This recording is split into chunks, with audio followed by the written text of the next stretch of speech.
Hello and welcome. I'm Craig Carrington, and today's topic is the new trade policy of the new administration.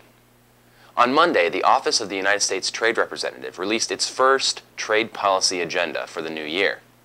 In it, President Obama outlined his agenda for international trade policy in the United States.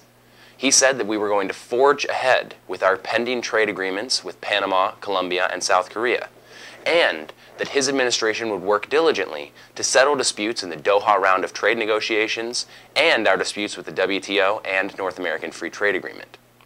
When President Obama was elected, he was elected on the mandate of change, on the idea that he would change the status quo in Washington, that things would not stay the same, that the policies which have driven this country into the ground over the last 8 years would be altered so that they would benefit the United States.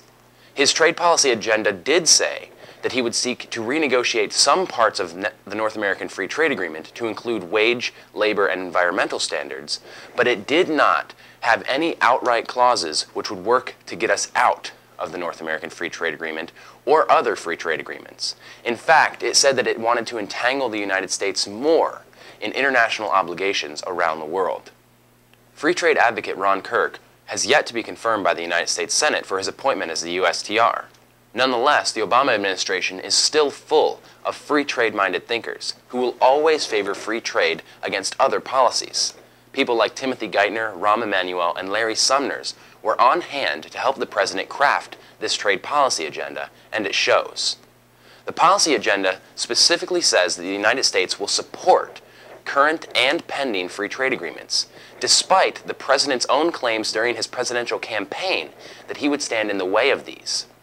He promised at several rallies to renegotiate NAFTA and to perhaps bring an end to the entanglements which are destroying our economic infrastructure. Yet, after taking office, his actions have been nothing but the opposite of his words. The United States needs a better policy.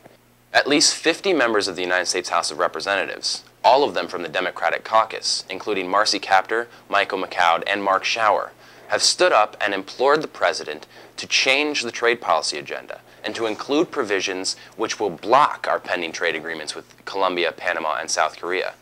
They have supported ending our trade normalization relations with China and an outright renegotiation of the North American Free Trade Agreement and our agreement with the World Trade Organization. As it currently stands, the president's new agenda is nothing more than a rehashing of the old agendas of both Bush's, President Reagan, and President Clinton. The United States has been driven into the ground over 30 years because we refused to change our policies. We refused to update them. We refused to address the real problems in real time. Instead, we just kept up the status quo. And look at what it's gotten us.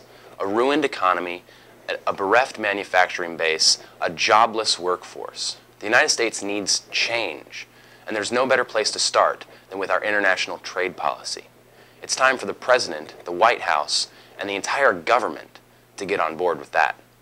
On behalf of concerned citizens, I'm Craig Harrington with EconomyInCrisis.org News. Wake up, America! Open up your eyes! Wake up, America! Wake up! Produced by EconomyInCrisis.org.